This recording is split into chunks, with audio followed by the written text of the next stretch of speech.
Assalamualaikum warahmatullahi wabarakatuh. Halo adik-adik, apa kabarnya hari ini? Mudah-mudahan dalam keadaan sehat semua. Pada kesempatan kali ini, kita akan belajar mengenai tema 1, pelajaran seni budaya dan prakarya. Adapun materi kita hari ini adalah membahas mengenai seni rupa, yaitu patung. Baiklah, kita mulai saja materi dan jangan lupa berdoa sebelum belajar dan siapkan alat tulisnya. Seni rupa. Adik-adik, sahabat Kukar Cerdas, dimanapun kalian berada, pada kesempatan kali ini kita akan belajar mengenai seni rupa. Patung adalah seni rupa 3 dimensi yang merupakan tiruan bentuk di alam, baik itu yang berbentuk hewan, tumbuhan, maupun objek-objek tertentu. Patung Nusantara banyak yang terbuat dari tanah liat. Mengapa demikian? Karena tanah liat merupakan bahan yang mudah sekali didapatkan di daerah Nusantara. Proses pembuatan patung dari tanah liat dapat dilakukan dengan teknik cetak tekan maupun ukir. Untuk teknik cetak tekan, tanah liat dikerjakan ketika masih dalam keadaan basah sehingga mudah sekali untuk dibentuk sesuai dengan keinginan kita. Adapun teknik ukir dilakukan apabila tanah liat tersebut sudah dalam keadaan setengah kering.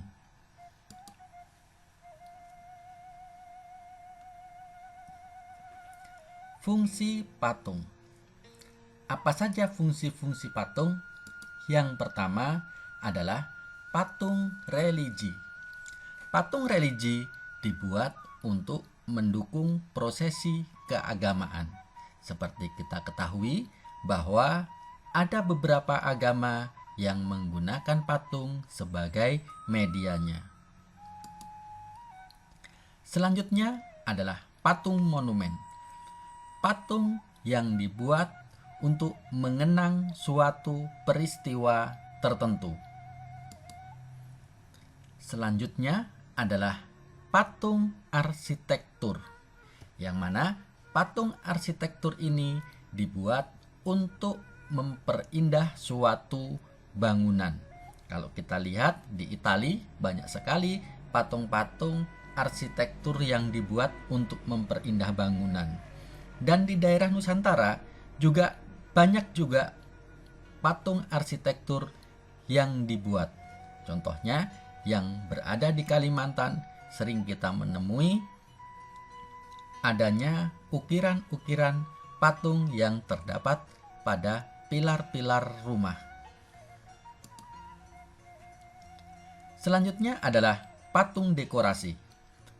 Patung yang dibuat untuk memperindah suatu tempat, baik itu yang berada di luar rumah maupun yang berada di dalam rumah.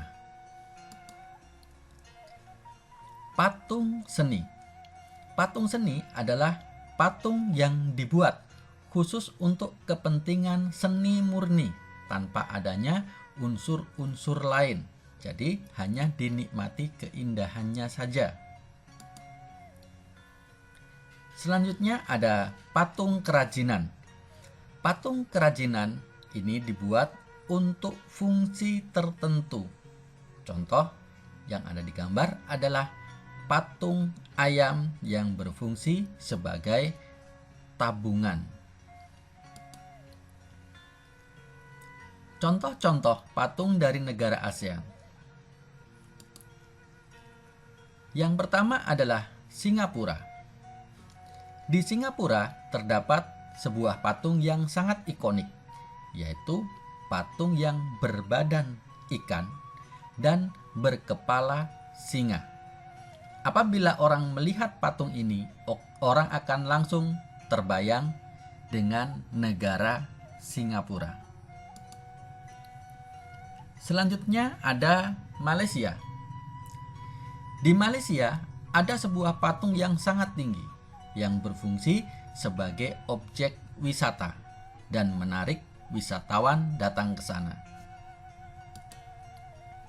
Di Vietnam ada patung monumen yang mana patung-patung tersebut dibuat untuk mengenang kekejaman Perang Dunia Kedua. Di Thailand ada patung yang dibuat untuk tujuan religi, yaitu patung Buddha tidur, yang mana patung ini banyak sekali dikunjungi oleh penganut agama tertentu.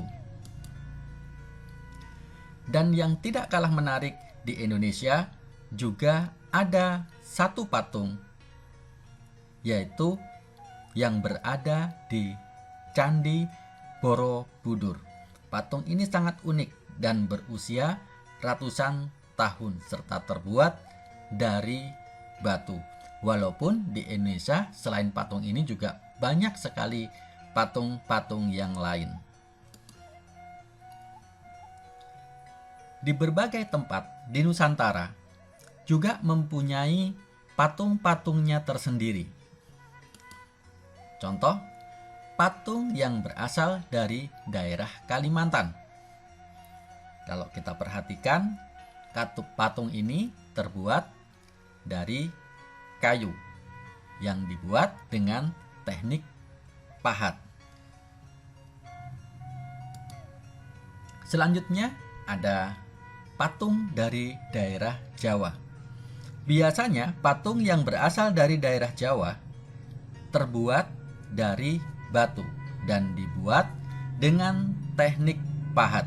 Tentunya teknik pahat yang dimaksud bukan dengan pahat yang biasa adik-adik, tetapi dengan pahat khusus yang memang diperuntukkan untuk memahat batu. Selanjutnya ada patung yang berasal dari Bali. Ketika kita berbicara Bali, tentu kita akan mengetahui bahwa Bali merupakan gudangnya seni, di mana di daerah Bali terdapat banyak sekali seniman-seniman hebat dan handal dengan karya-karya yang sangat luar biasa. Selanjutnya ada patung dari Pulau Sumatera, yang mana patung ini biasanya diperuntukkan dalam ritual-ritual adat tertentu. Kemudian yang tidak kalah unik adalah patung dari Papua yang terbuat dari kayu hitam, yang mana patung ini mempunyai keunikannya tersendiri. Selanjutnya kita akan mengasah bakat kita dalam membuat patung. Banyak seniman menggunakan benda atau makhluk hidup di sekitar sebagai inspirasi mereka.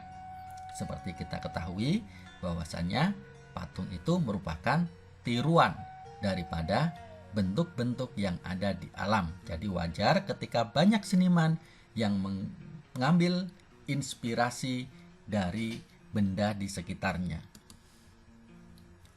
Kunci keberhasilan saat mengerjakan patung adalah kamu harus sabar dan bekerja dengan tekun, serta selalu mencoba dan mencari ide-ide baru. Sabar dan tekun merupakan kunci kesuksesan, dan mencoba ide yang baru akan menyempurnakan karya yang kalian hasilkan. Dalam berlatih membuat patung sederhana, kita dapat menggunakan tanah liat ataupun plastisin. Bagi adik-adik yang berada di luar perkotaan, maka tanah liat adalah media yang paling cocok untuk belajar membuat patung. Tetapi bagi adik-adik yang berada di daerah perkotaan, plastisin merupakan media yang paling cocok. Mengapa demikian? Karena di daerah perkotaan sangat sulit mendapatkan tanah liat. Selanjutnya adalah prakarya. Produk kerajinan yang dibuat dari limbah mempunyai nilai lebih daripada yang dibuat dari bahan yang baru. Mengapa demikian? karena harga bahannya yang cenderung murah. Yang kedua, mengurangi limbah di alam. Bayangkan kalau di alam banyak sekali limbah, maka lingkungan kita akan menjadi tercemar. Mempunyai tantangan serta kesulitan tersendiri, mengingat bahan yang kita pakai mempunyai keadaan yang berbeda-beda kondisinya. Membutuhkan ide yang bervariasi sesuai dengan bahan yang didapatkan. Berbeda dengan bahan yang baru, kalau bahan yang terbuat dari limbah itu harus mempunyai variasi tersendiri karena bahannya tidak sama antara yang satu dengan yang lain. Contohnya adalah limbah yang disebabkan oleh kulit atau cangkang telur ayam semakin hari semakin banyak. Apabila dibiarkan terus-menerus akan mempengaruhi lingkungan. Untunglah ada pengusaha cangkang telur. Para pengusaha memanfaatkan kulit telur untuk menghasilkan produk kerajinan. Seperti yang bisa kita lihat pada gambar yang ada di sebelah. Gambar yang atas merupakan produk cangkang telur yang dibuat dengan cara teknik ukir.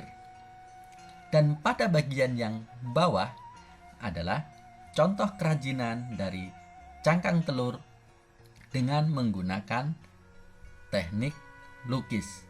Dan semuanya terlihat sangat indah sekali. Untuk itu, adik-adik di rumah boleh mencoba melakukan prakarya dari limbah yang ada, contohnya cangkang telur, mungkin dengan teknik yang sederhana, yaitu teknik melukis. Demikian tadi adik-adik materi kita pada kesempatan ini, mudah-mudahan bisa dipahami. Dan apabila ada materi yang kurang jelas, silahkan bertanya kepada Bapak dan Ibu guru kalian. Sampai jumpa, salam tukar cerdas.